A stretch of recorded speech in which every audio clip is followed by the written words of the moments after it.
大家好，我是蔡生生，我是蔡太太。这一集生生世世呢，要跟各位聊到一个话题，叫做打呼。一开始我们结婚的时候，打呼这个字从来没有在我们的生活当中出现，也没有造成我们的困扰。后来蔡大哥出生之后，慢慢的发现奇怪，他怎么睡觉的时候会有一些声音出来。后来伴随着孩子长大，他的打呼声也越来越大。年轻没有的打呼，可是不一定到年纪大的时候不会有，他还是有的。年纪大了。怎么样辨别他有没有睡着？就是他的打呼声，他只要开始打呼的时候，我就知道他睡着了。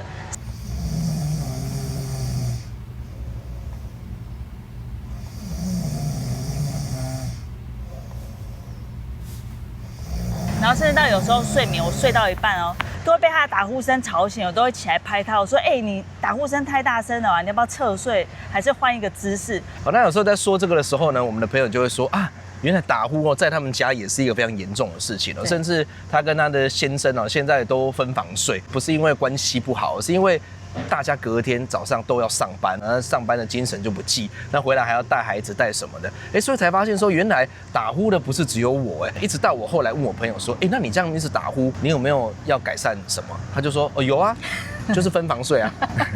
像我们拍片出去，哪有办法分房睡，都还要跟蔡妈妈睡在一起。打呼界里面，蔡妈妈本身呢一直名列前茅，她的打呼声已经不是基本的声音了，已经可以达到了一组完整的交响乐。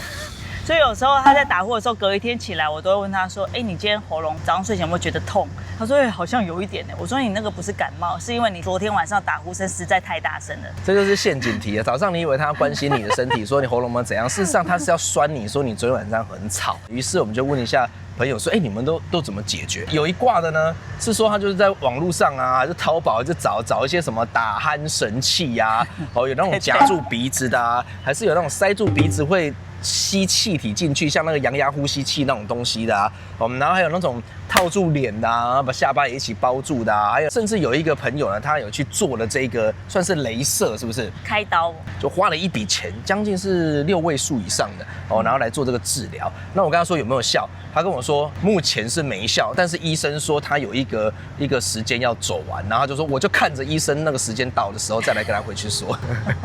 所以我才发现说大家原来都尝试着想要改善这个东西。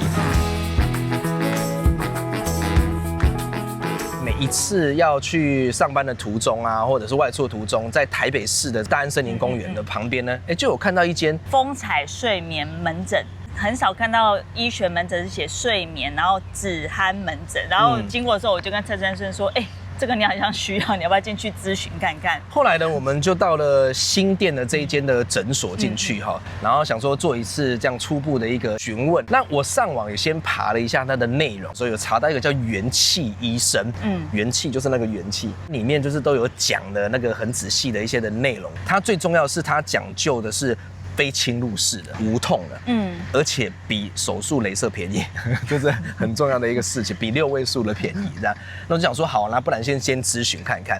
那一开始到了这个地方的时候，它外观就做得很特别，他就把那个止鼾的东西呢放在它的那个 logo 上面。我就说对，那就是我的救星因为它本身也是一个牙医一楼进去的时候，先有一个接待的一个地方，接待地方就装潢到让你觉得说到底是在卖花店呢，还是你觉得说这是不是来到了那个接待中心呢？去到了2楼呢，就看到了他们一间一间的一些的诊间，装潢的是让人家不会心生畏惧，而且尤其是牙医这一点很重要。那里面的东西弄起来都蛮科技化的，他就跟我填一些基本资料之后，就带我去一间小房间，那里是要给你先做一个 InBody 的这个测试。InBody， 我今天是要来止鼾呢，因为他们需要看这一些身体的一些的参数来比对你打鼾的状况。我就说那现在在这边做完，大家一起看嘛。他说对，我们下一个呢就 X 光扫描的一个地方。那我们就是先来拍量断层。以往我有看过类似的仪器，不过他们类似仪器外面有一个流线的造型，抓着那个仪器，那仪器就以我的头为中心的旋转一圈，旋转的时候还露出那个赛博朋克的那个声音。他仿佛谁要来接你的感觉。他是说那个是断层扫描吧？结束之后呢，这个医师就会先带你到另外一个诊间里面躺着的，就像一般的牙医，里面的那个荧幕之大，里面扫描的东西一览无遗因为我是来做止鼾的，那你顺便跟我讲一下我的牙齿的状况怎么样？因为我之前来的时候是先来这边接触，那询问了之后呢，他就会给我类似像睡眠检测的一种机器，然后让我回去的时候睡觉，大概是1个礼拜的时间。隔天早上的时候，他就会同步到我的手机的 App 里面，然后他就会进行一个睡眠的分析，他就把这些资料上传，然后再把刚刚所以做的这一些的扫描以及 InBody 的质量呢。然后就带我到诊间，医师呢就很清楚的跟我分析说我的身体的质量是怎么样。哎呀，你照我的运动，现在没我的运动，那是为什么呢？医生是讲台语还是？然后，所以你的状况看起来，其实你并不是因为胖哦，所以这个地方才呼吸道很窄的。哦，你主要的原因是就是结构的问题，这个是你的呼吸道。好，那你的呼吸道呢，红色的部分就是非常窄。非常非常窄的部分，那正常的颜色大概是蓝色这个宽度，所以你只有正常人的可能大概1/4的宽度而已。真的所以那呼吸道这么窄，那空气当然就过不去，那过不去的时候，它就会发生。就很像乐器一样，会变管弦乐了。它就是空气经过的时候，它就会发出声音嘛。好，就是这个地方堵住了，就好像你在睡觉的时候堵住了。不一定有呼吸中止的人，每个人都会打呼。因为你如果完全堵住了，它就没有声音了。好，再严重一点，它完全堵住的时候，你就会好像。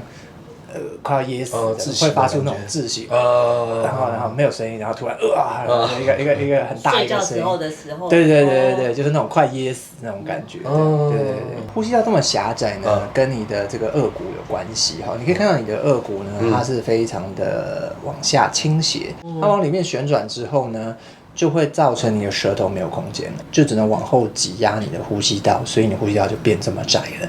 那你刚问我说这个是先天还是后天的？其实清一色几乎都是后天的，可能99%。就是你很小的时候到大概国中这个阶段呢，如果你这段时间鼻子不好，常常鼻子过敏，或者是你都吃很软的东西，比如说你不太咀嚼，你不太吃一些原型食物，那你都吃。面包啊，或者吃工业化制造的食物的话，那你的腭骨就会发育得很差，因为他们也很没力。这个在我们住在都市的人常常都这样，那几乎90%人都跟你一样。真的好。对，所以这个并不是很特殊的状况，几乎每个人来都是长这样。我们通常会看你的呼吸中止症的严重的程度，比较好的方式就是晚上睡觉的时候，我们让你戴一个牙套，这个装置呢，它会把你的呼吸道把它打开。那这个装置是我自己设计的，那所以我很在意它舒不舒服，因为我也很敏感，我如果那个牙套不舒服，我就戴不住，我就睡不着这样。而且就是它的异物感已经到很低了，而且对那个关节的那个压力会很小，因为大部分这种牙套它其实会让这个关节戴久了就不舒服。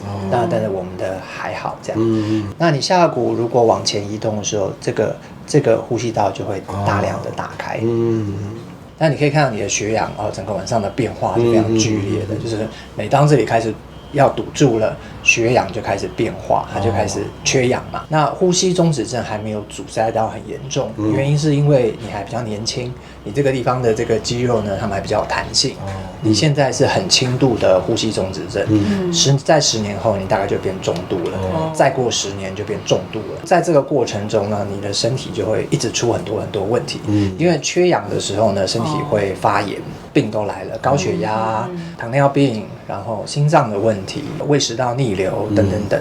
那所以你越早发现这个问题越好，所以你要感谢你的太太提醒你。受不了是？我太太第一次跟我说：“你吵死了，你睡觉会打呼。”我也很震撼。对，我非常震撼。相信吗？真的吗？我会打呼吗？对，我也是。然后他说：“对，我一整晚都没办法睡。”我震撼了很久，一段时间我才接受这件事情。然后后来我就自己戴牙套了。马院长呢，他就根据我的口腔的方式，他说我是非常适合做止鼾牙套的一个患者，而且他最重要，他讲到说打呼就是一个警讯，往往是呼吸中止症的警讯。我听到这个时候，我本来坐着差点站起来，为什么？因为觉得很恐怖，呼吸中止，你就想到说中止会怎么样？赶快投保寿险，造成你的血氧低啊，造成你一些睡眠障碍啊，会有高血压，会有糖尿病，甚至可能会有忧郁症的一个病因，所以他才说睡眠不好呢是所有的疾病之母。我们睡眠周期是90分钟是一个周期，那你会从浅眠到深度睡眠，到开始做梦，然后再回来到浅眠，好，这是一个90分钟的一个循环。最常见的被打断的情况，很多人并不知道，是最常见的其实就是呼吸道堵住了。像你的话，你是每个小时呼吸塞住7.4次，好，这是算轻度的。塞住之后呢，你的身体会很紧张，它就会做2件事情。第一个就是心脏会高速的运转，可是问题是这里堵住，高速的运转，可是它都在空耗，所以长期下来你的心脏就挂掉了。第二个就是你身体就开始很紧张，它会想办法把你叫醒，大脑就会跟你说啊，你不要再睡了，你不要睡了，赶快起来，赶快起来。一进入深度睡眠你就被拉上来，长期下来你的睡眠就碎片化了。那睡眠碎片化，你就会觉得很累，你就会觉得白天很累。他说他们现在要做一个扫描我的整个这个牙齿的这个形状，做一个3D 的扫描。口腔摄影我有做过了哈，但是他那个口腔摄影是拿着一个仪器，然后跟着你的牙齿的纹路一直这样帮你搓，很像就是3D 建模的感觉。然后他一般面在建的时候，旁边的荧幕哦，在我牙齿里面转过的地方，就立刻彩色的出现在荧幕上面，整个口腔哦、齿列哦，完全建构出来，立体的哦，荧幕这样按哦，它还可以旋转呢。止鼾牙套的原理呢，是利用下颚往前。为什么往前？因为你躺着睡觉的时候，你的下巴会自然而然往后。止鼾牙套的牙齿固定器，让你扣住之后呢，你的舌头就不会后塌，这样你的呼吸道就会通畅。我觉得听起来物理性是非常能够了解的哈。后来他制作，大概等待1个月左右就寄来，然后他也会告诉你要怎么样的来戴。一开始有点异物感，因为从来没有戴过嘛。